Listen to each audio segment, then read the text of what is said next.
예, 이번 시간에는 배우자 이야기입니다. 내 자서전에 1차 독자인 우리 가족의 역사,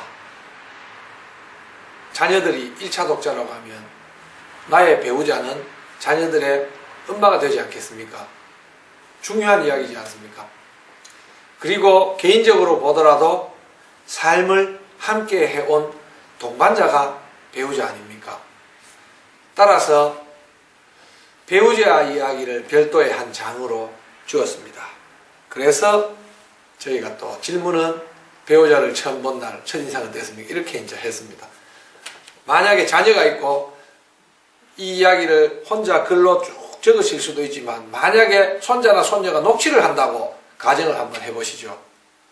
그래, 할아버지가 너희 할머니 처음 만난 날 첫인상은 어땠는데, 아마 기억은 잘 안 나는데 뭐 여러 가지 말씀하실 수 있지 않겠습니까? 그때는 중매로 어른들이 정해주는 대로 결혼을 했어야 됐는데, 제가 자서전 강의를 나가보면 의외로 많은 할머니들이 남편 되시는 분을 결혼식 날 처음 얼굴을 본 경우들도 꽤 많이 계시더라고요. 그 시절에 결혼 문화도 한번 소개해 주시고, 또 처음 어떻게 만나게 됐고 첫인상은 어땠고, 그리고 살아오시면서 부부라는 게 그렇지 않습니까? 참 애틋하고 안타까운 것도 있고 또 갈등을 겪었던 일들도 있지 않습니까?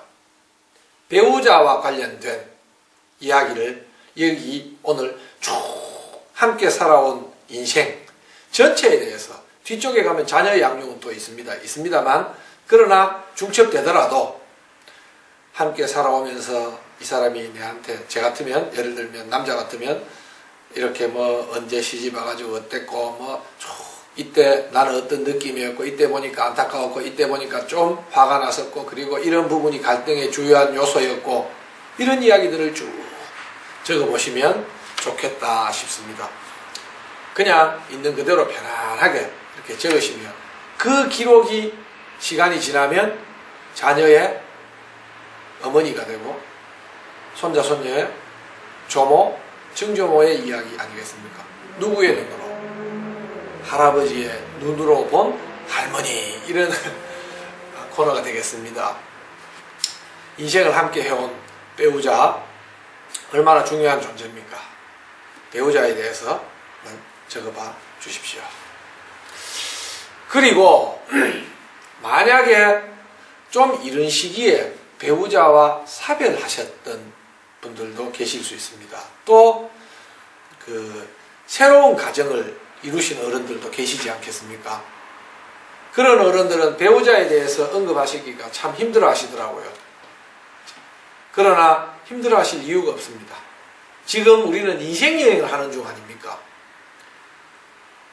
인생여행을 하시는 중이기 때문에 여러분들께서 그 지나온 배우자와의 사별이나 이혼이나 이런 과정들, 아프지만 여러분 삶에서 엄청나게 중요했던 큰 무게를 가지고 있는 순간들이지 않습니까?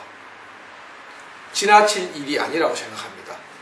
편안하게 가슴이 아프면 아픈 대로, 또 기쁘면 기쁜 대로 기록하시는 게 중요하다고 생각합니다. 새로운 배우자가 생겼다면 그 또 새로운 배우자와 만났던 과정이나 이런 부분들을 또 적으시면 됩니다. 그렇게 적으시고 나중에 어느 정도까지 자손들에게 기록으로 남길 것인가에 대해서는 한 번쯤 생각하셔서 정리하시면 됩니다. 이게 뭐 적는다고 해가지고 다 책으로 엮는 것도 아니고, 적은 걸 또 삭제하면 안 되는 게 또 아니지 않습니까? 예전에 제가 어떤 어른 사별하시고 새로 가정을 꾸리신 어른 자서전을 한번 도와드린 적이 있습니다. 그 어른 같은 경우에도 말씀은 쭉 다 하시고 난 뒤에 이제 넣지 말자 하시더라고요. 안 넣었습니다.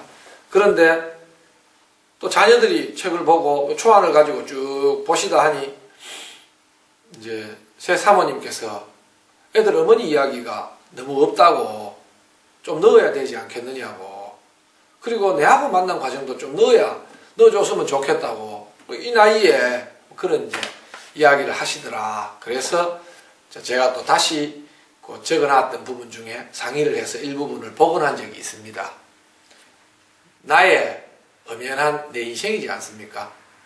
두려워하지 마시고 그런 부분도 한번 이제 자서전을 쓰는 인생 여행을 하는 이 돌이켜보는 이 시간에 꼭 한번 적어보십사 하고 부탁드립니다. 감사합니다.